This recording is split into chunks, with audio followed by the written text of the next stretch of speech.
Hi everyone, today we are going to be talking about how to use our techniques effectively to create good sections of analysis.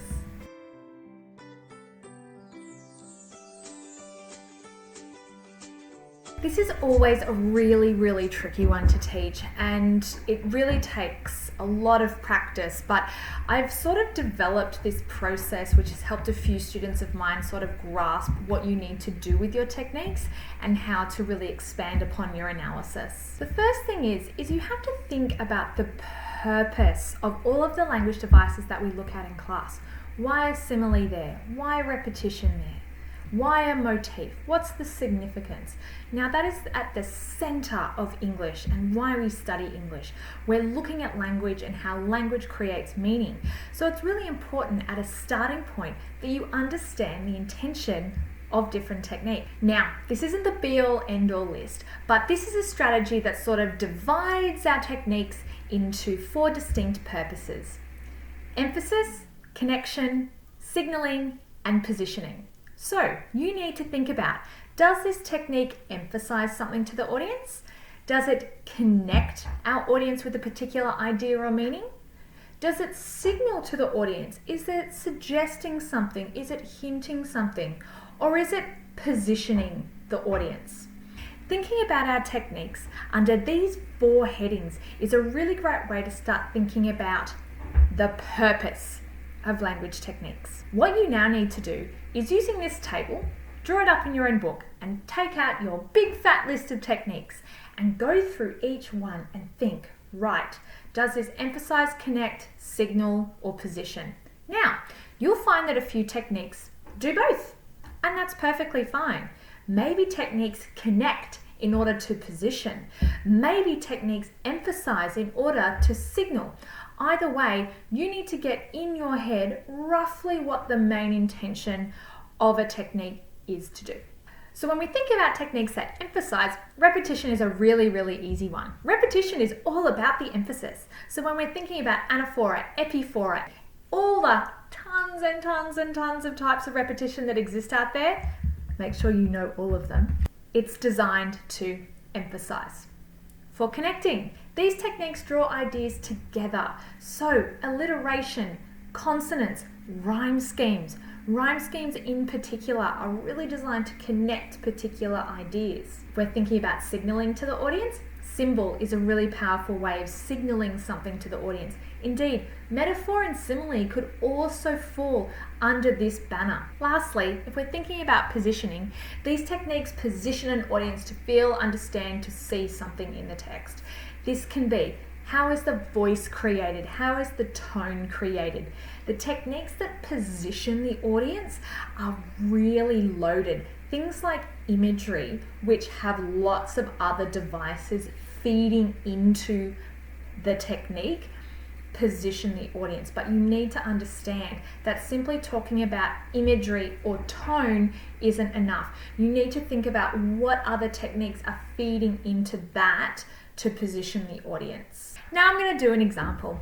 Now this isn't something that is on the advanced or standard syllabus, but hopefully you can see the strategy that I've employed here, and I can talk you through a few other ways of working with your quotes. This is a Charles Dickens extract from chapter 39 of Great Expectations. It was wretched weather, stormy and wet, mud deep in all the streets. Day after day, a vast heavy veil had been driving over London from the east, and it drove still, as if in the east there was an eternity of cloud and wind. Gosh, he knows how to create a mood, doesn't he? So, let's start talking about bad analysis that I come across all the time. So, an example would be, the quote, wretched weather, stormy and wet, shows how miserable the weather in London is. Okay, cool, fair statement, there's some thesis there, that's totally acceptable. But if I was reading that on a piece of paper, I would get how. And if you have ever gotten feedback on one of your essays where we get how ? It can be really frustrating for you to think, I don't know how. That's when our table, thinking about what our techniques does, comes in. Likewise, it was wretched weather, stormy and wet, mud deep in all the streets. This quote uses alliteration to show how awful the weather is. Okay, now this one's a little bit better because at least you've got a technique in there and you've sort of connected the technique with some meaning, but it's still not quite hitting the money for a couple of reasons. One, you've told me it's a quote. I already know it's a quote because it's got quotation marks around it. So that's the first thing you need to get rid of, all right? Never talk about the quote. If you want to talk about it as an imperative statement or, the visceral description of the weather. Let's flex a little bit. Let's get our language working for us to make your writing interesting. The second thing is, this student has talked about alliteration. All right, so I know that they're aware of alliteration, but I actually don't know that they know where the alliteration is. Now, that's going to sound really silly because a lot of you are going to be like, well, miss, it's obvious. We've got wretched weather and wet. Like, that's the alliteration. Boom, easy. That's great. But you actually haven't demonstrated in that quote and in that little piece of analysis that you know what it is. I can't pay marks based on assumptions. So you really need to stretch, pull, tease the quote apart in order to show us that you know. When we are thinking about analysis, it's really important that you focus on feeling, that you focus on movement, that you focus on meaning. Analysis is a really refined form of comprehension. Can you read and understand the text? Yes. Can you pull out the ideas? Yes. But can you take it to another level and think, right, this is how I have essentially been manipulated by an author to feel a certain way, to see something, to understand something. So for this particular extract, can you comprehend the words wretched, wet, stormy, and that they suggest a dark and foreboding setting? Yes? Great. But think about how these words are framed and positioned to create that particular meaning. Can you comprehend that driving or drove still suggests a powerful forward movement? Do you have that vocabulary? Yes, then maybe include that in your analysis. Now I'm going to talk about something that we're really, really big on in English, which is called exploding the quote. I've talked in previous videos about select quote selection and how you need to select quotes that are really rich. And you want to choose quotes you can do a lot with. You don't just want to list the quote, tell me about the alliteration and move on. You want to look at the layers. You want to pull it apart. You want to look at everything that's happening within that quote and derive some really rich meaning and discussion from that. So I'm going to read you an example of an exploded quote and then I'm going to talk you through what I've done here. Dickens constructs a visceral experience for his reader in wretched weather, stormy and wet, mud, mud deep in all the streets. The rhythmic repetition of mud and wet, coupled with the consonants connecting wretched, weather and wet, emphasizes the gloomy and damp atmosphere of the street. Now, this is really clear but highly effective analysis, and I've done a couple of things here. Firstly, I want you to notice the verbs. Verbs are the most important word group that you need in your creative writing, in your essay writing. Let's look at this extract. Let's look at all of the verbs that exist in here. Here they are: constructs, coupled, connects, emphasize. Do we recognize any of these words? They come from the table. So go back to your table, get comfortable with using those words and then branch out. Come up with as many synonyms as possible that you can think of for those verbs. And that is how we show the technique working for us to create that meaning. Another thing that I've done in here is I've tried to up the vocabulary without being too verbose. A lot of you really struggle with overloading your sentences with all of these words that you think are going to make you sound smart, and the sentences are a disaster.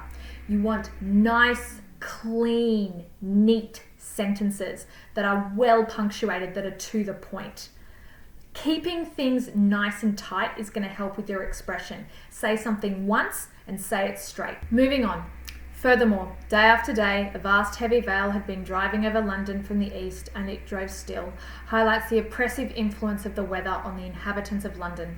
The menacing personification of the weather created in the vast heavy veil driving over emphasises the persistence of the weather, later reinforced by the epitome of drove still. Again, not overly complicated, but you see that I'm actually doing a lot with one particular quote. I've pulled out 2 techniques and I've unpacked them.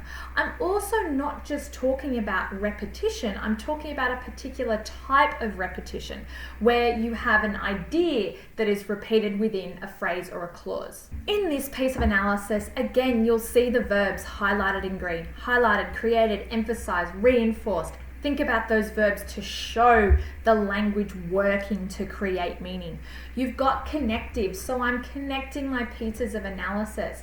This piece of analysis would be coupled with my previous set that would make up some analysis for a particular thesis or a paragraph. You'll also see that I've actually pulled out sections of a larger quote to show the marker that I know what section has a particular technique. I can show you the personification in this little section.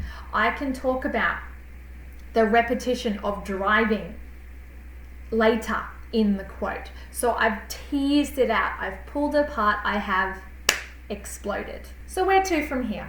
Really, for this analysis, it would depend on the question, it would depend on my thesis. This could link to a larger discussion of Dickensian metaphorical expression as a stylistic feature. I could talk about characterization through setting, or I could talk about thematic concerns that Dickens was preoccupied with. Again, it depends on the particular question and my thesis, but hopefully you've seen that really including those verbs and thinking about what are techniques actually doing before we go and assign them to a particular quote really is going to help you unpack your quotations a little bit better. So that's all I have to say on unpacking and exploding your quotes. Hopefully you have found this helpful. If you have any questions, post them below, and good luck with your sections of analysis.